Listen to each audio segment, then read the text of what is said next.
snow and slush. Oh, yeah. Yeah, it wasn't that bad.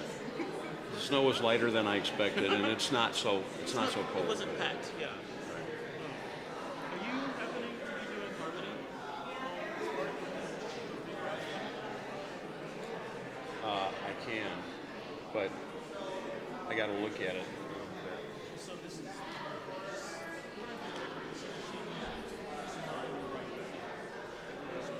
Oh, okay.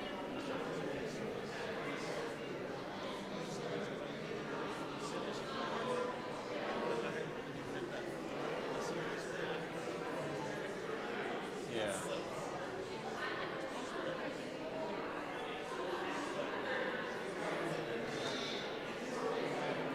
No, I don't have music for it, so I probably won't be doing harmony actually. If I can figure it out, I will. Yeah. Okay. or at least like octave down to get variety. Yeah, that's right. That's right. All right. Well.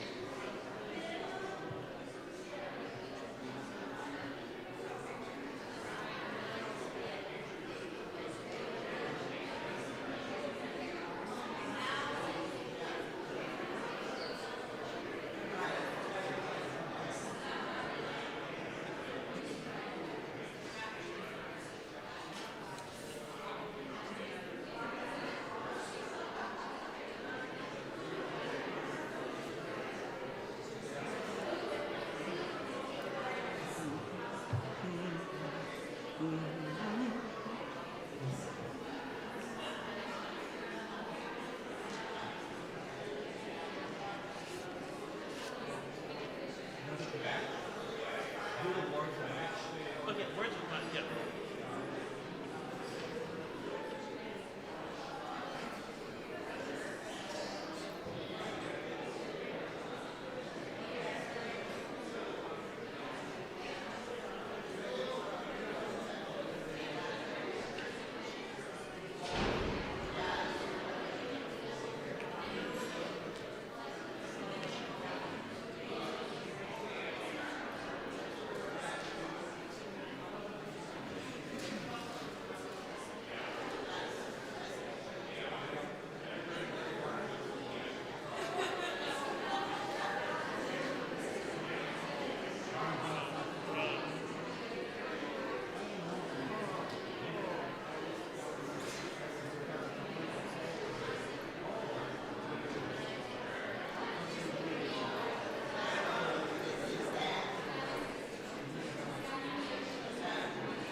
Good morning, you hearty souls,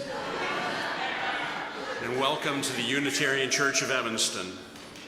Whether this is your spiritual home or you are newly discovering this community, we are grateful to share this time together. We strive to be an inclusive and welcoming community, seeking truth and love and nurturing the human spirit for a world made whole. We are guided by our principles and values, which remind us in every moment and through every challenge that each of us is worthy of love and that we are all connected through the vast and beautiful web of existence. We come together to remember our kinship with one another and to hold one another in heart and mind with tenderness and careful attention, and to dedicate ourselves more fully to living our shared values. Welcome to those of you joining online. We hope you have your chalices ready. People of all ages are welcome and an important part of our community. We are blessed to have the children in the sanctuary for the first half of every service, and the entire service is for all ages about once a month. Today is not an all-ages service, no, it's not. The nest in the front is our designated area for families with young children, where we have quiet fidget toys and activities and a kid-friendly order of service. We encourage our parents and caregivers in the nest to help support our youngest members of the community to participate in the service in a respectful and engaged way. Nursery care is available every Sunday in room 11 in the lower level, which you can access via the stairs at the back of the sanctuary. As part of being a welcoming and inclusive community, we have some information posted on the screen that will help orient you to UCE and our services. And a few announcements. Today is Ornament Sunday. Immediately after worship, those who are able are asked to stack chairs against the walls and then help bring out tables. The rectangular tables at the back are for eating snacks or making cards, and the round ones near the front will be for the ornament crafts. Please stay for an hour of holiday fun. A few other dates coming up to keep in mind. Next Sunday is our music service, a great one to invite a guest and enjoy our powerful choir and musicians. And it will be followed by a Jazz for Joy concert and coat drive at 4 p.m. We are co-hosting this with Sherman United Methodist Church and Shorefront Legacy Center.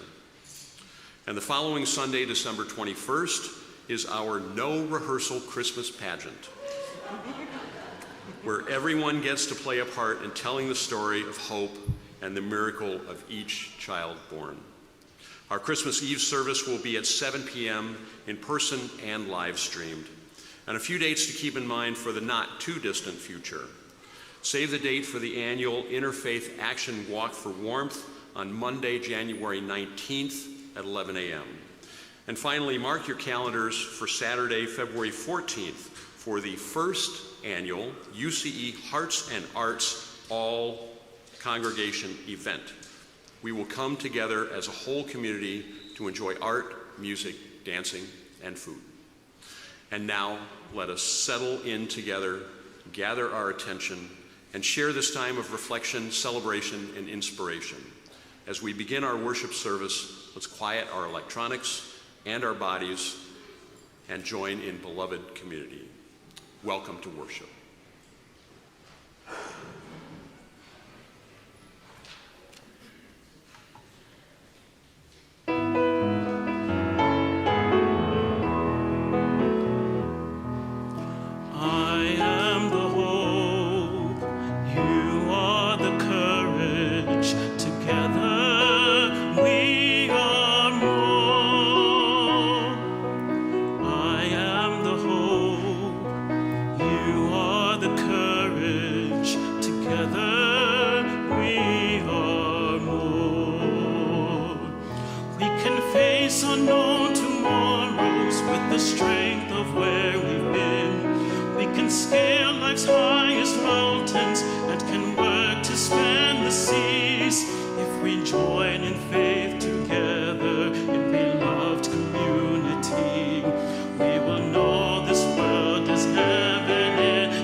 Together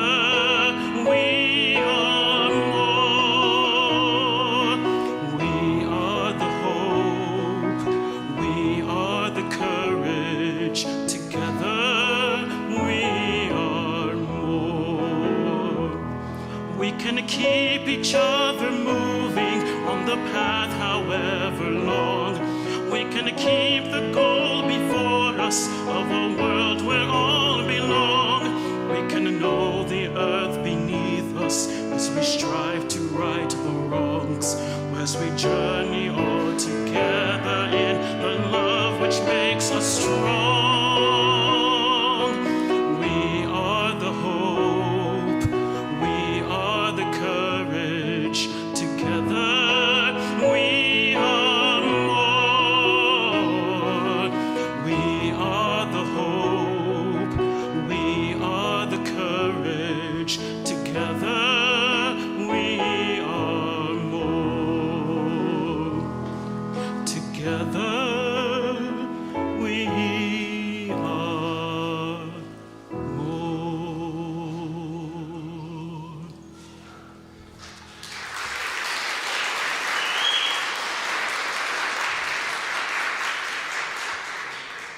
Thank you, Charles. That was very nice. And we're going to get a chance to sing that at the end of this service, just so you know.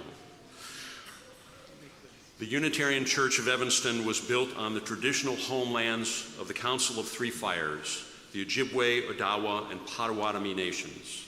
The land where we sit was transferred from the local Potawatomi community to the U.S. government in 1829, sold to white settlers, and then, after the defeat of a pan-Indian movement to keep white settlers out of the Great Lakes region, the Potawatomi community had no choice but to sell before being forcibly removed west of the Mississippi River.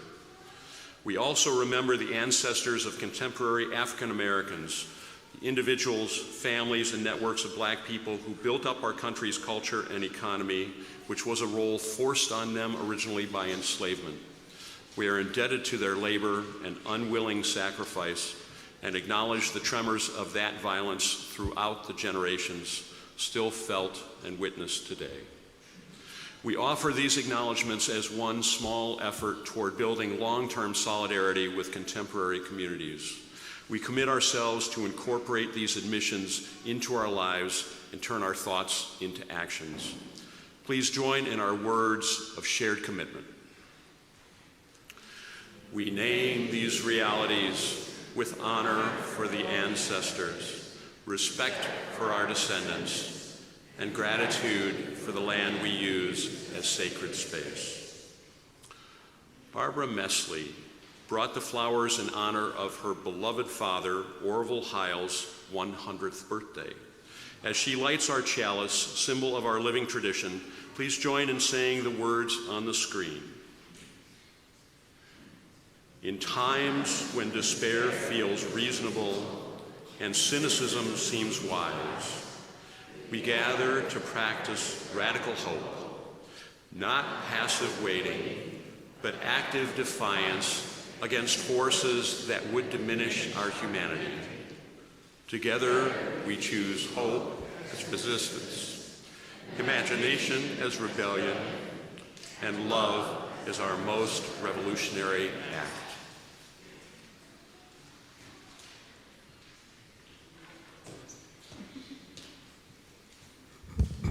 Okay, who knows what's next? Anybody want to help us read our covenant? Anybody in the nest? Yay, Iris! Come on up, come on up. Come up here. Want to stand on that step? Okay, can you say your name? Iris. Iris, okay. So say this part. Please rise in body or spirit and join in saying the words of our covenant. Love is the spirit of this church and service its law. This is our great covenant, to dwell together in peace, to treat with love, and to help one another. Thank you, Iris. Good job.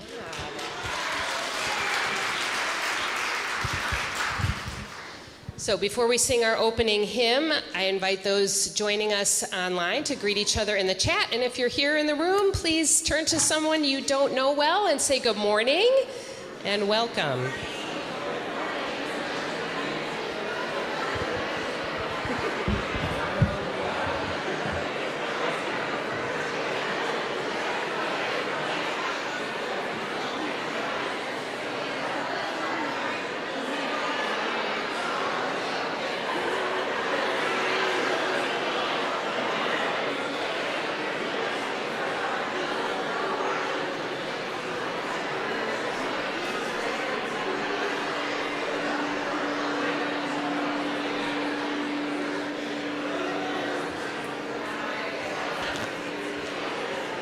We hope you'll stay after this service and continue your conversations as we make ornaments and enjoy snacks and treats. And if this is your first time here, please stop by the welcome table, or if you're new and just kind of getting to know us, our welcome table in the back is there for you, and members of our membership team are there to greet you and answer your questions and help you to get oriented to UCE.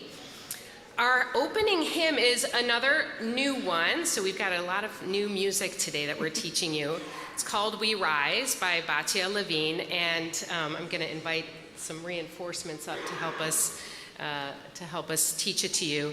It's a protest song, and we're going to sing, the four of us will sing the opening verse and the chorus that repeats, and then we'll start back from the top, and I'll indicate when, and you'll catch on. It's an easy one to catch on to. You ready? We rise, humbly hearted rise,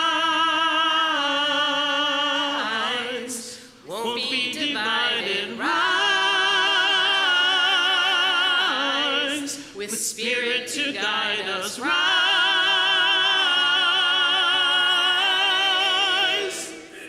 In hope, in prayer, we find ourselves here. In hope, in prayer, we're right here. In hope, in prayer, we find ourselves here. In hope, in prayer, we're right here. We rise, humbly hearted rise, won't be divided, rise, with spirit to guide us, rise.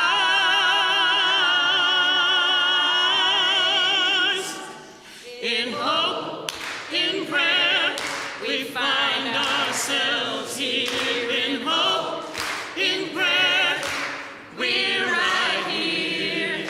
In hope, in prayer, we find ourselves here. In hope, in prayer, we're right here.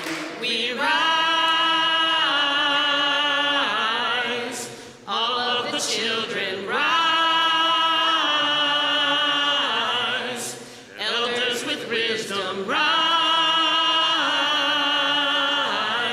ancestors surround us, rise. In hope, in prayer, we find ourselves here. In hope, in prayer, we're right here. In hope, in prayer, we find ourselves here. In hope, in prayer, we're right here. We rise, up from the wreckage, rise,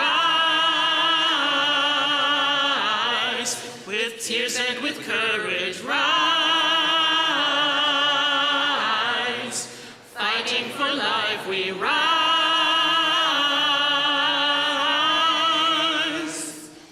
In hope, in prayer, we find ourselves here. In hope, in prayer, we're right here.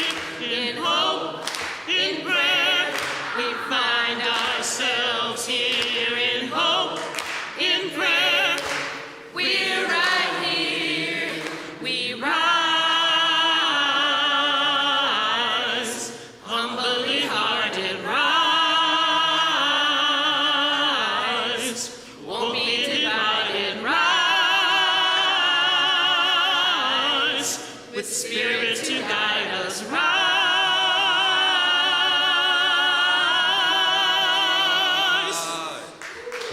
Yes, good job, everybody.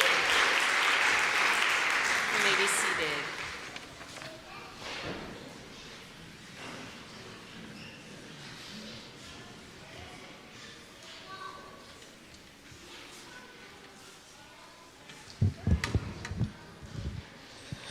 Well, good morning. You guys did great. That was awesome, that song. So for the Nest people, because you're closest to me, we have been gifted by Mary Bell a wonder box that says love. Oh, maybe you can read it. Love is love. Love is love. So who would like to open the wonder box today? You have to do it really carefully. Do you want to? Oops. Okay. And then you got to hold this really careful. Don't drop it. Can you hold it up for people to see? Oops. But no, don't fight over it because it'll break. Yeah.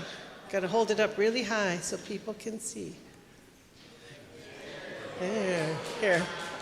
I can hold it now so people can see a little bit more. It is It's a light. a light bulb, yes. Now, why in the world would we have a light bulb in our Wonder Box today? I could give you a hint. It has to do with our theme of choosing hope. Anybody? Shout it out. Be the light. Hope gives us light. Iris? Ideas? Sure, like in cartoons and stuff. Thank you. You want to put the lid back on so I don't break my light bulb? Mm-hmm. Well, thank you for all those answers. And there's one more, of course. Otherwise, I wouldn't be here. Today, we are going to have a story about a man who helped invent the light bulb. Yes. And guess what? He was a Unitarian. And his name was Louis Latimer. Maybe you've heard that name, anyone? A few people, yes. Louis was born to enslaved parents who escaped slavery and moved north.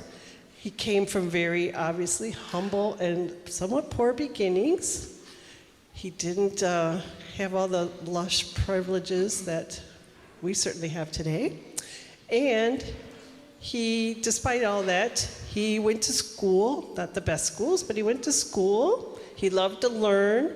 He loved to paint and play music and draw and invent, of course. Yes. And from there, Louis did something kind of brave. He kind of lied about how old he was so he could join the Navy during the Civil War and fight for freedom. And he served on a ship kind of like the picture that's on the screen right now. Yeah, doesn't look very safe in my opinion, but he made it back alive. And after the war, when he came back home, he got a job sweeping floors at a law office of inventors. Yeah. And there he taught himself how to draw and invent things and sketch them out and all that kind of stuff. Nowadays we have computers to do a lot of that, right? And then he did that for a while, but of course he didn't make a lot of money. He didn't get paid as much as other people do, which of course wasn't very fair. You know, I'm sure some of us have been in that position where we didn't get paid as much as the next person, and it wasn't fair. But despite all that, Louis kept going. He kept dreaming and learning and creating.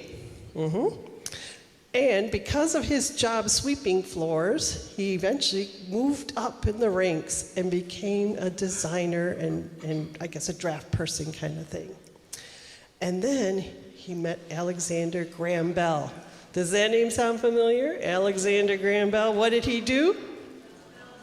Invented the telephone. And guess who helped make that happen? Louis Latimer, of course. Yes. So where would we be today without a telephone? How many of you have one in your pocket right now? Right? Yeah, it would be a different world.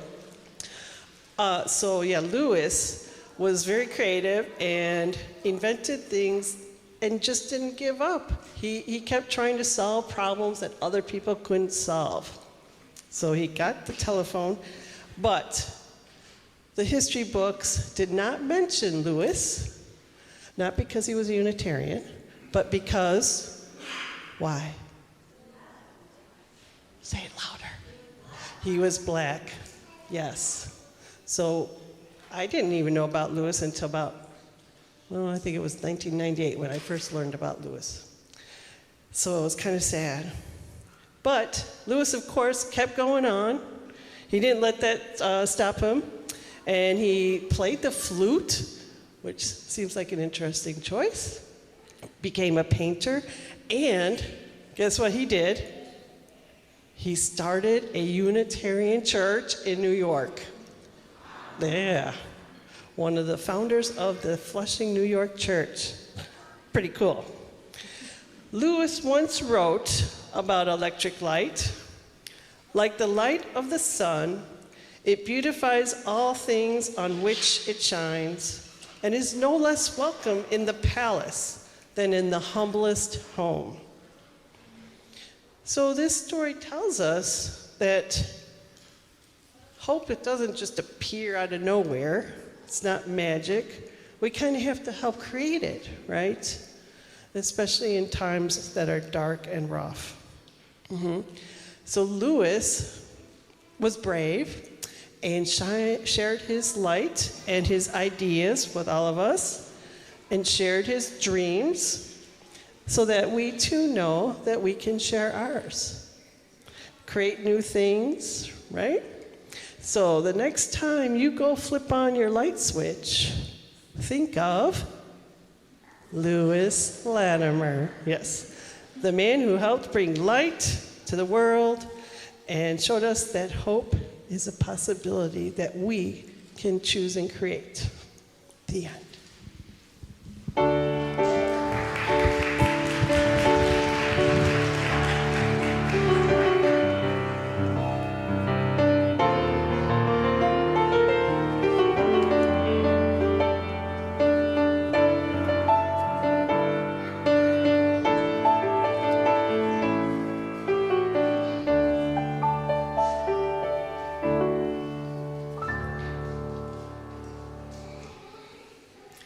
I invite us now to settle into our time of quiet reflection as we share our joys and sorrows as a congregation.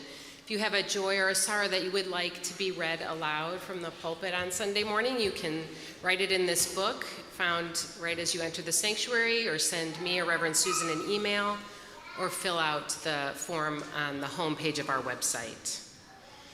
We listen to these offerings with tenderness and with respect, and so we try to calm our bodies and our voices and our minds as much as possible by taking in a deep breath. So I'm going to ring the bell, and then we'll breathe in together and breathe out slowly.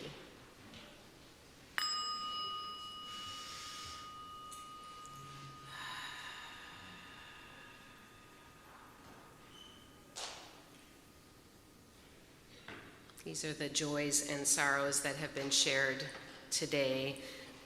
A joy from Jenny Walsh.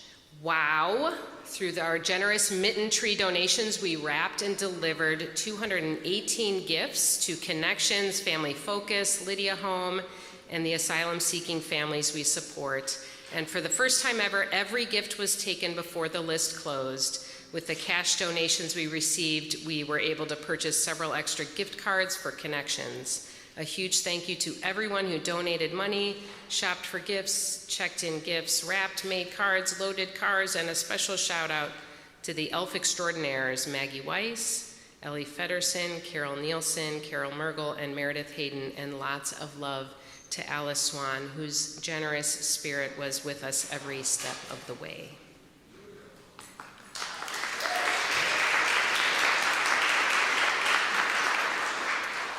A joy that our ministerial intern, Dr. Emma Farrell, passed the Ministerial Fellowship Committee milestone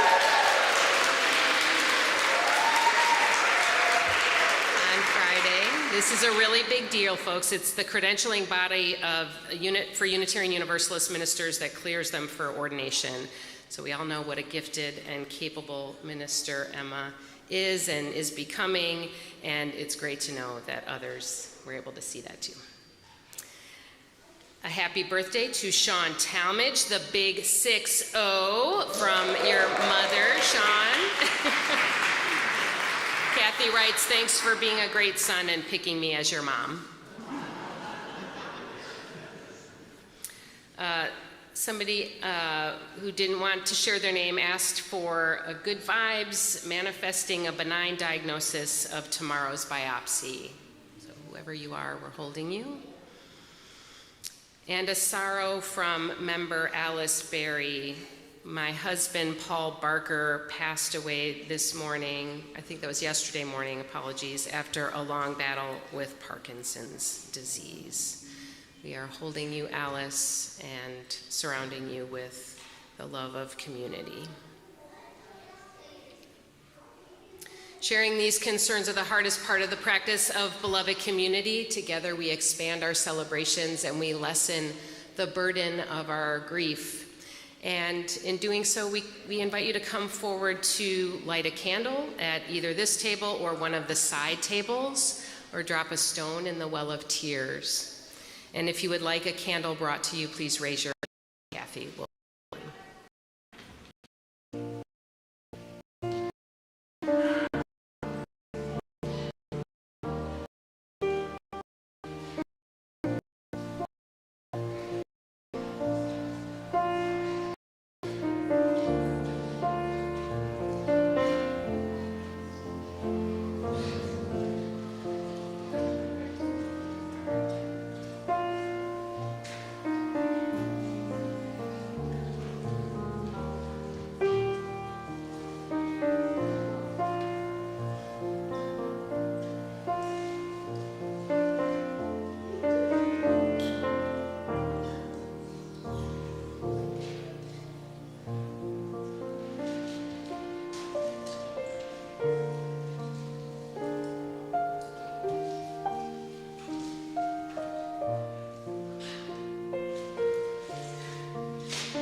For these joys, we give our thanks. And for these sorrows, we give. Please join me in the spirit of prayer and meditation, this prayer written by Katie Conondrian Morris. O God of many names, the personal and mysterious, we have come to a quiet time, an interior place, a place for the deepening of spirit, the enrichment of soul. We seek to know ourselves by knowing you. Let us have the courage to sit in the unknowing, to look for the answers, even if they are to sit with our own questions, and to be willing to be authentic with ourselves, to be ready to bring our face to the world. Let us be willing to know others by welcoming their genuine features, by welcoming them into the world, by appreciating the beauty that comes from seeing wholeness and truth. Let us sit in that quiet depth for just a moment.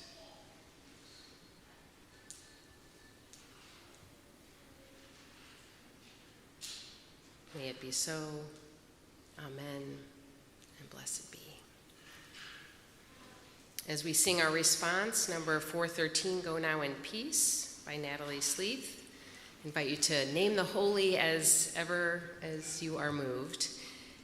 And our young people preschool through 9th grade will head to their faith formation time with their adult leaders.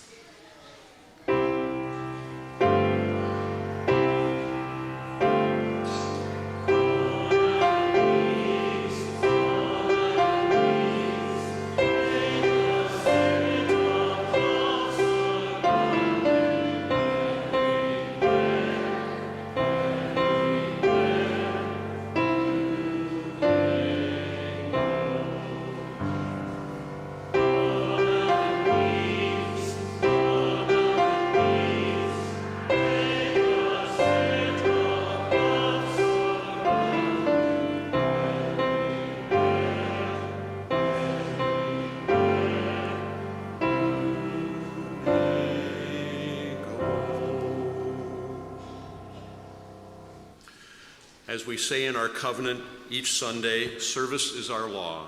UCE is called by our mission, values, and principles to contribute to our community, to form accountable partnerships, and to express gratitude through giving.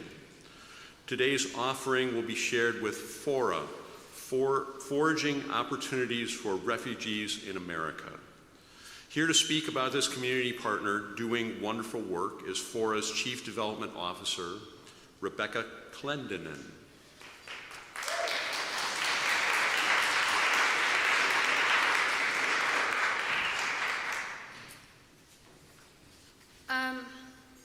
First, I want to say how grateful I am to your congregation for having us here today, for giving us a voice in this space and lifting that voice up.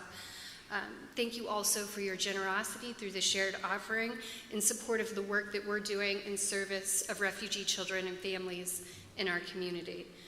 Collectively, you've all been so dedicated in your love and support for us. Many of you here have committed your time, your energy, your passion, and your resources in that support.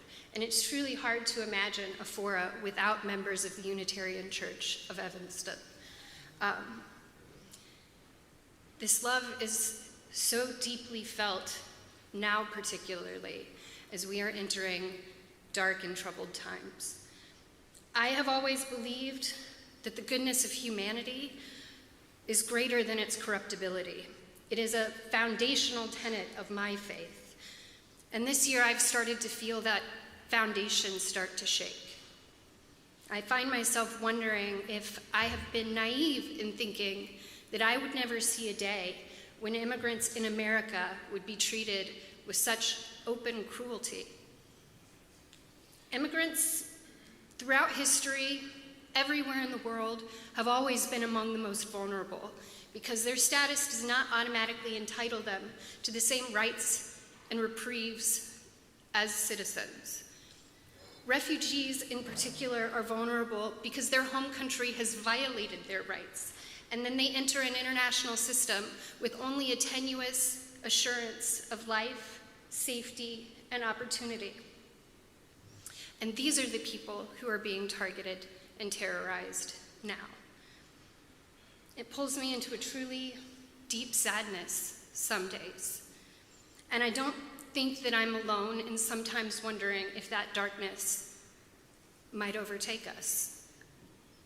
And the only way I have ever known to overcome this kind of despair is to devote myself in service of others. Service can build really powerful structures of community support around bonds of reciprocity. Scholars of nations and their formation have found that when we commit ourselves in service to others, it builds our own trust that should we ever find ourselves in need, someone will also answer our call. And this is a thread with which the fabric of society is woven. It is the foundation of collective action and of social change. And the pitiless, divisive, and hateful elements of our society, no matter how politically powerful, cannot withstand the power of a strong community formed in service.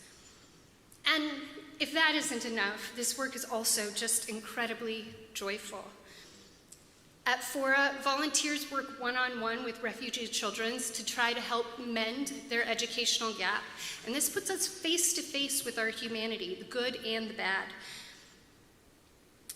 And then you get to watch the impacts of your efforts ripple out, getting these children perceptibly closer to the life that we would want for them, and bringing us perceptibly closer to the kind of world that we would want to live in. This is humanity's redemptive power. And the fellowship that we share with you here today and every day at Fora, it has expansive importance.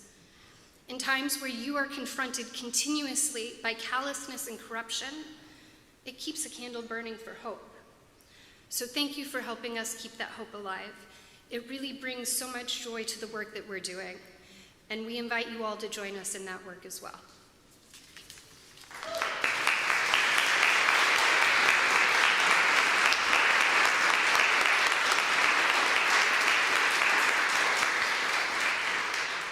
Thank you, Rebecca.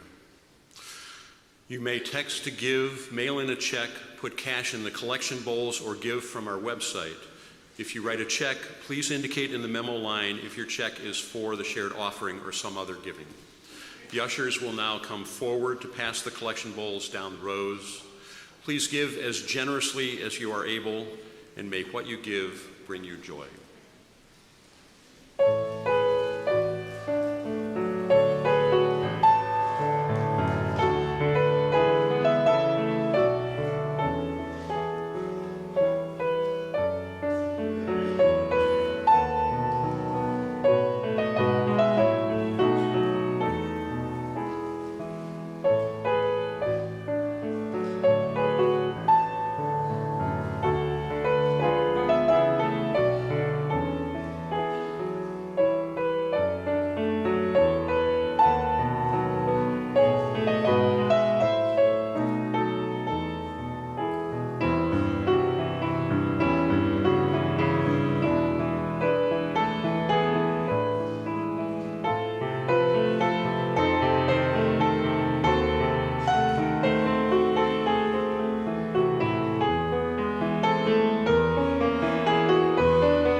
Thank you for your generosity. And thank you, Rebecca, for your words. I'm not sure I need to preach after that. You kind of nailed it. But I will, because I wrote one.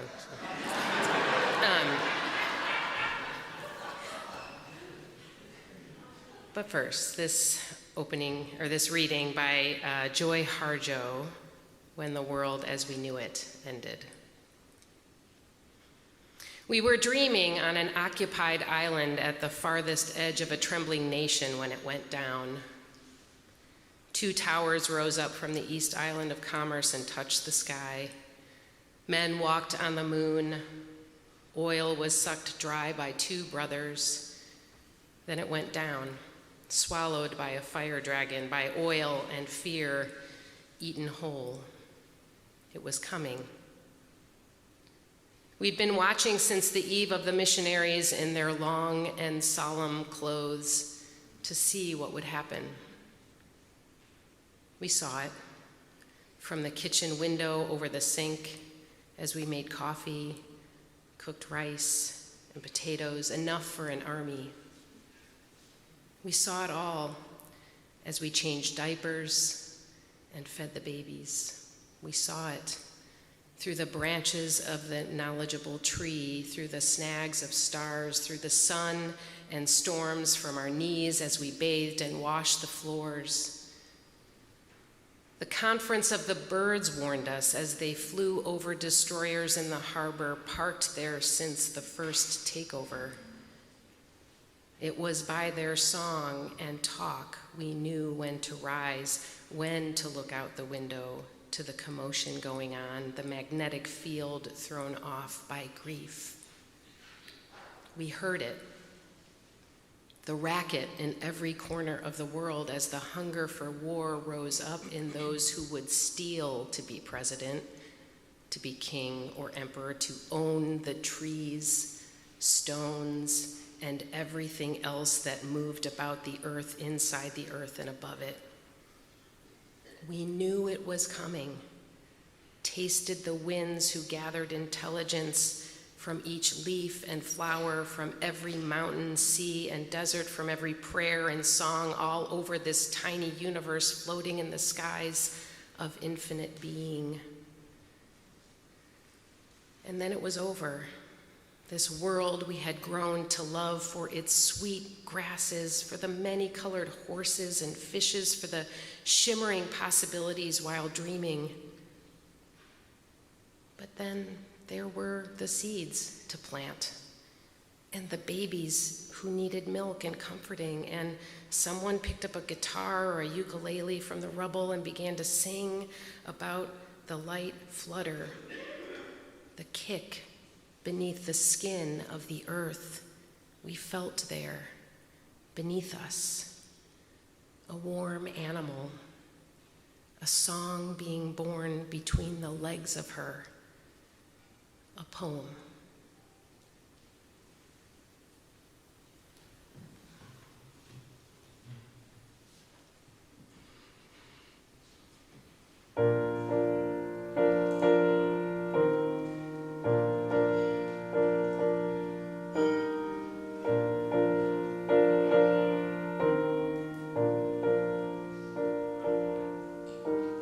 I come to sing a song about hope. I'm not inspired much right now, but even so, I came out here to sing the song, so here I go.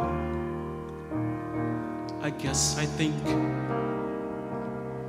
if I tinker long enough, one might appear. And look, it's here.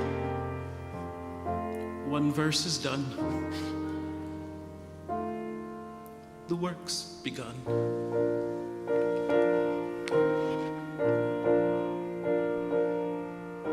I come to sing a song about hope.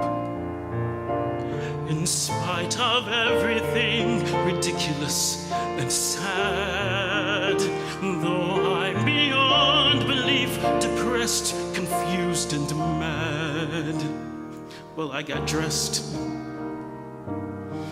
I underestimated how much that would take. I didn't break until right now. I sing of hope and don't know how.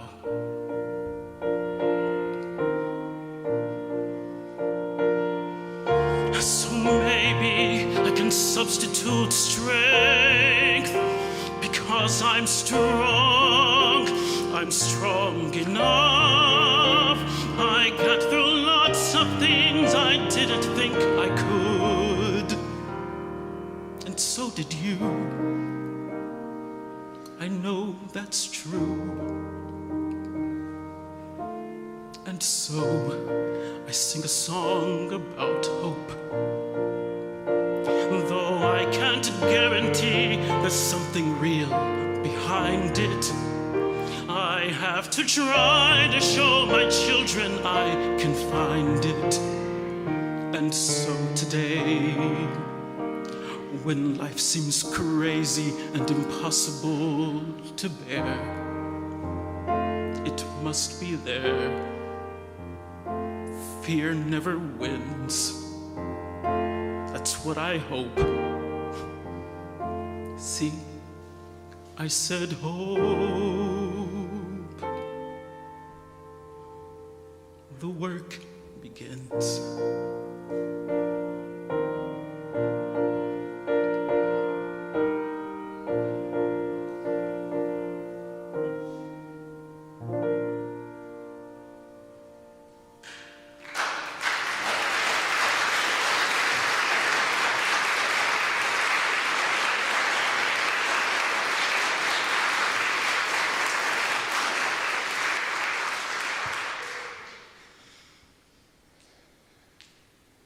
People speak of hope as if it is this delicate, ephemeral thing made of whispers and spider webs. It's not. Hope has dirt on her face, blood on her knuckles, the grit of the cobblestones in her hair, and just spat out a tooth as she rises for another go. That's a quote from the writer who goes by the handle Matthew at Crow's Fault on Instagram. It's a good way to describe hope punk, a genre of speculative fiction named by author Alexander Rowland, describing the gritty unwillingness to succumb to despair even in the most despairing of realities. Hope that has any chance of making it in this absurdist world filled with struggle and ugliness needs to be scrappy. It is the opposite of sunshine and rainbows. It is the unrelenting, messy thing forcing its way up from the skin of the earth. Hope is hard. It's hard to find and it's hard to muster in these days that feel desperately hopeless. But if we look for it carefully, and if we plant it diligently, with our comrades in arms, we will find the shoots of tenacious hope punk rising everywhere. Speaking of hope punk, this week I had the pleasure of attending the 5th annual National Symposium for State and Local Reparations here in Evanston. This event emerged from the work of Robin Rue Simmons and her organization First Repair to continue and expand the local collective work of reparations that has been long fought for and all but abandoned at the federal level. At the dinner on Wednesday night, Evanston interfaith clergy and leaders were given an award for being outstanding allies in support of reparations, and I was given the lucky opportunity to be the first to bring the award back to my congregation, the first stop in the Stanley Cup-like tour. So come take a look before it moves on to the next congregation. Because there were 16 or 18, I think, congregations ultimately that were part of that effort. And I want to just take a minute to clarify, because many have conflated Evanston Interfaith Clergy and Leaders with Interfaith Action of Evanston. I want to briefly explain the difference. Interfaith Action of Evanston is a non-for-profit organization made up of mostly lay leaders and volunteers from about 40 different congregations. It hosts the overnight shelter, which we are the current site for down in rooms 2 and 3. The hospitality center, the free meals that are offered each week, and the Walk for Warmth. I serve on the Interfaith Action Board, and UC has been a proud and grateful partner for many years. The Evanston Clergy and Leaders Group works with and supports Interfaith Action, but we are not a 501c3 or a nonprofit organization. We have no budget.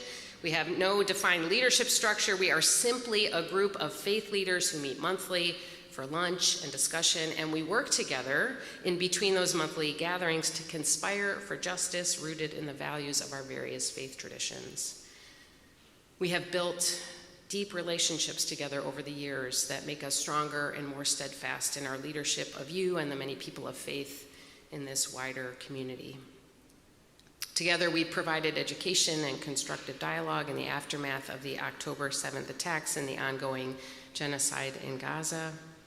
We've worked together to offer racial healing and repair and to support local reparations. In 2021, we committed to raising as much money as we could among our congregations to contribute to the Community Reparations Fund, which just reached the milestone of $1 million cash in hand. Yes, it's very exciting. And this is the promise that they made, is that they wouldn't start distributing those funds until they got $1 million cash in hand, and they're gathering input from the Black community in Evanston about how it should be distributed. And today, our Interfaith Clergy and Leaders Group is working together to resist the many horrors unfolding before us.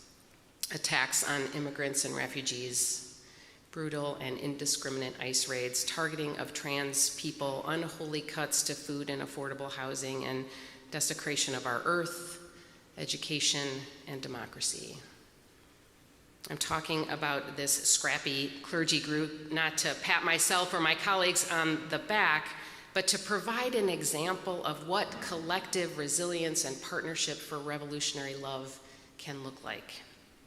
Each of us clergy and leaders contribute to the work in our own way. Each of us takes the lead on something, speaking at protests, drafting resolutions, holding vigils, organizing mutual aid, coordinating community education, and the rest of us take our turn offering support to those various efforts. We're taking shifts for the revolution, as Dr. Emma has preached about. The awards dinner on Wednesday evening was a remarkable expression of Black excellence and the centering of joy and hope and community. It demonstrated the power and beauty of local community-specific efforts to repair and reclaim Black power in the wake of overwhelming oppression. Libations were offered honoring the ancestors. African drummers and dancers lifted our spirits. After we ate a delicious soul food meal, every person in the room was invited to introduce themselves, their name, and where they're from. Friends, there were 200 people in that room. And you know how it goes? The first person starts, following the script, and then by the time the mic gets around, people are offering whole soliloquies about their investment in reparations. It made for a very long evening, but it was so inspiring to hear the many beautiful ways reparative work is taking root and rising all around the country. It was a powerful reminder for me that it takes many years, maybe even many lifetimes, of sustained struggle to overcome the forces of tyranny. And that whether or not I am here when fascism topples, I want to be a part of that great collective effort. I feel more certain, more clarity every day that the struggle for liberation continues, that I want my life to be about sowing the seeds of what may come out of the soil of empirical collapse. That ongoing struggle can only be sustained through hope, the hope that something more beautiful and life-giving may emerge. There's no certainty that it will, and that is what makes it hope. It is the hope that the darkness of the womb will be more persistent than the darkness of the tomb, that another world is possible, and we better get to work conceiving and birthing it. As I try to take in the news of the day, trying hard to not pull the covers over my head and go back to sleep, I find that scrappy hope punk spirit in the stories of people refusing to comply with the narrative of despair. In addition to the hope I find here among you, so many showing up persistently in small and large ways. And among the incredible friends and colleagues I serve alongside, I find hope in the voices of people breaking through the buzzing, fearful lies to tell the truth with courage. Like Robert Reich, the author, professor, and former Secretary of Labor, who's been fighting for economic justice and railing against disparity for decades. Like Jess Craven, who writes a newsletter, Chop Wood, Carry Water, I've mentioned here before, offering targeted scripts to make it easy to call our congressional reps, and amplifying actions of solidarity and witness, including visibility brigades, the people hanging signs, protest signs over highway bridges, and the "we ain't buying it" economic boycotts that took place after Thanksgiving. Like Heather Cox Richardson, who recently highlighted the power historically and presently of collective economic non-cooperation, particularly of women extracting their families' money from the oppressive forces of industrialization. And like Valerie Kaur, the author of See No Stranger and creator of the Revolutionary Love Project, who says on her national tour that we have to tell the truth. We have to tell the truth about the collapse we are in, the empire that is crumbling around us, and the death of our democracy as we have known it or believed it to be. And while we are telling the truth amidst that collapse, she says, quote, "We are called to practice the world we want in the space between us. We must practice a world of belonging and dignity, care and courage. We must hold up a dream of what the whole world could be on the other side of this ash."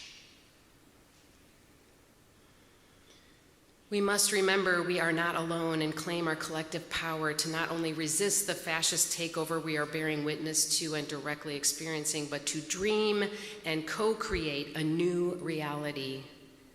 There is no going back to some mythical, simpler time. We can only build forward. And although this is an incredibly overwhelming moment, and that is by design, friends, we must practice self-care and care of each other more diligently than ever. It's not optional, it's not a luxury, it is a requirement. We must look for and be the helpers. We must find and create the mutual aid, the collective care, the moments of joy we need to survive. And the seeds are scattered everywhere. The shoots are rising all over the place. The roots are deepening beneath the soil that we can't even see, but we must have faith are spreading. We collected 29 gift cards 2 Sundays ago in worship and added more through our mitten tree giving, and ours were combined with the many collected at other faith communities to be distributed to families in need.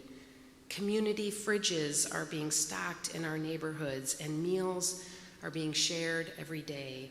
People are organizing and witnessing. People are telling the truth about and not cooperating with the regime of evil, and all the while, we are still singing carols, making and appreciating art, laughing and playing, raising our children to be kind. We are taking care of one another.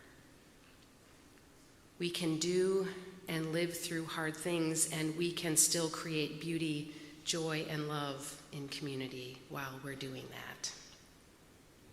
We must tell the truth about what threatens the well-being and liberation of everyone, everywhere, as well as our sacred earth. And we must tell the truth about the revolution of love and possibility that is also growing amidst the destruction of extractive capitalism. Telling the truth is dangerous. Tyranny wants the narrative of despair and overwhelm to silence and separate us, but we will not be silenced and we will not be divided. Our faith in what is moral and good in the human spirit demands that we speak up for and show up for each other, especially those most vulnerable. Right now, Lake Street Church is being targeted by fascist talking heads because their nativity display features an immigrant Holy Family right down the street. It is chilling and it makes my blood boil at the same time knowing that our friends and neighbors are made less safe by boldly proclaiming the truth about state-sponsored terrorism against our immigrant neighbors. We pray for the safety of all our siblings in faith and those who are seeking refuge all over this world, who are being turned away by a heartless regime or murdered in cold blood. And we will show up in solidarity with them. Yeah. Amen. Can I get another amen on that? Yeah. And if you're able to join Lake Street Church on Wednesday evening at 6:15 for a prayer vigil in front of their nativity, I encourage you to do so. And if instead you need to attend our Blue Holiday service here at 5:30 because you need to tend to your spirit, that's okay too. That's also resistance. None of us can do everything, but each of us can do something. This is the mantra of sustained resistance and hope we offer each other. The something we can do includes caring for one another, listening to each other in our fear and our anger and our hopelessness that threatens to keep us checked out. We can practice accompanying one another and those who we do not yet know, who are fighting for liberation and just trying to survive. We can remind each other that what will remain after the fall of empire is our relationships to each other, as well as the beautiful communities of care we build together. A New York Times Thanksgiving opinion piece written by Matt Hungoltz Hetling, somebody sent me, illustrates what we already know, that potluck gatherings are needed now more than ever, right? Intergenerational community connections will sustain us. They will help us organize for resistance and plant the seeds of vibrant communities to rise from the ashes of destruction. Supporting communities that nourish these bonds will feed our creative ability to think of new ways to create care for each other and the earth, knowing no one else is coming to save us. Fascism tries to overwhelm us so that we turn inward as self-preservation. It is imperative that we resist that urge to pause when we are overwhelmed, and we will be overwhelmed, and to listen to our own hearts and bodies, as well as to those around us in need. Building community, sharing resources, and feeding our spirits, tending to our refusal to give up hope, practicing hope punk, or if you prefer, our sense of what is possible in this frightening world will equip us to take our shifts in the dawning revolution, to not burn out, and to ensure that something more beautiful and life-giving will arise from the rubble. So I ask you, dear ones, to consider, where do you find hope in these shadowy times?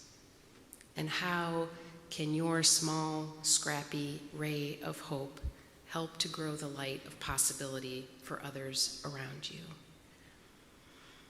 I invite you to write your hopes, your dreams for the future on a star and add it to our tableau of Soul Matters themes out in the lobby after the service or any time this month. There are stars on the candle tables and out in the lobby. Hope is not a fragile, delicate thing, beloveds. Its feathers are sturdy and protective. They provide comfort and warmth and the ingenuity to make possible the impossible, to fly, to rise above the current reality and envision a wider possibility. Together, let us rise. with clarity of purpose and beloved community as our unfailing guide. Amen and blessed be.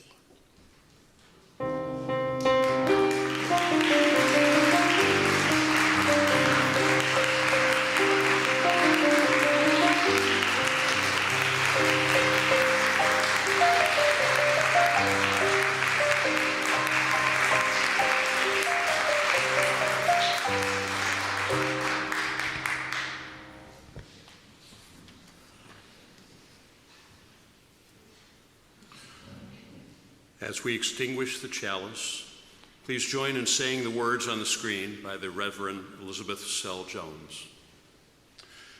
We extinguish this flame, but not the light of truth, the warmth of community, or the fire of commitment. These we carry in our hearts until we are together again. Please rise in body or spirit and join in singing our closing hymn. Together, So we are more. This is the new hymn that Charles sang at the beginning, so Right. join us as you It's now our turn. get it in your ears.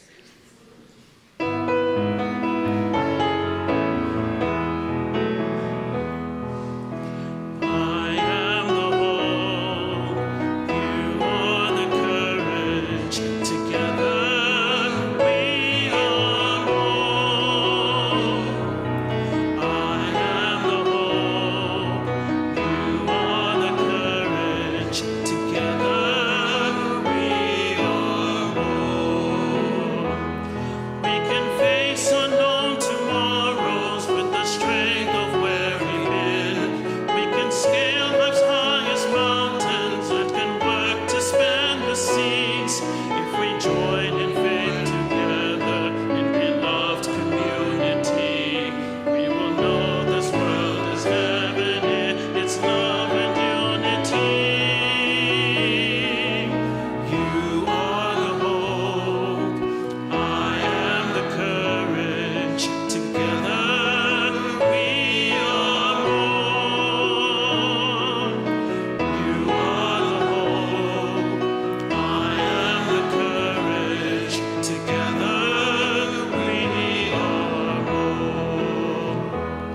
We can hear each other's story, and its force will shape our own. We can witness to life's heartaches, and we know not God alone.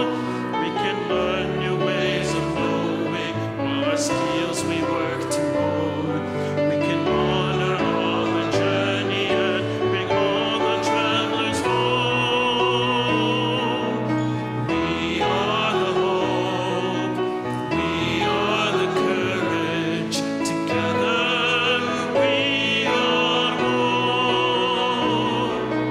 We are the hope, we are the courage, together we are more.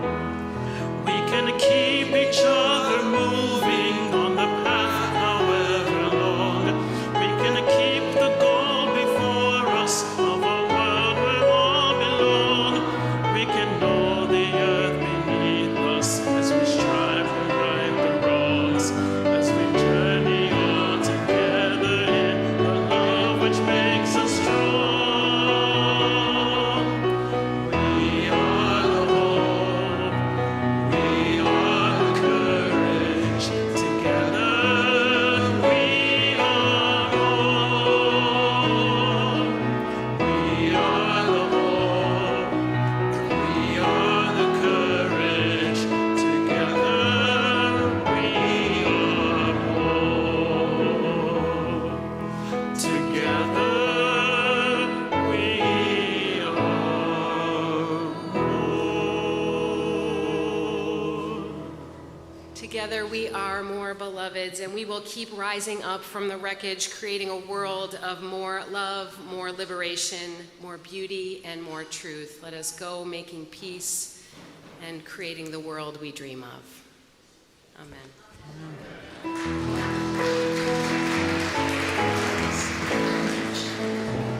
Helps to have.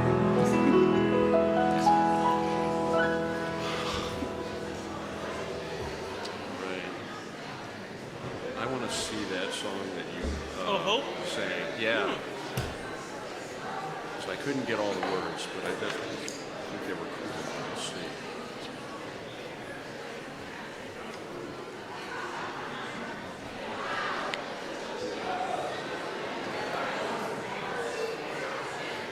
Did you find this? I mean, it's out there. It's out there. Okay. Cool. But I had a friend from grad school. And as who many sang it. hands and helpers as we can get to move the chairs, the faster it goes. So if you can grab a couple chairs and move them to the sides, that would be great. Stack them 4 high.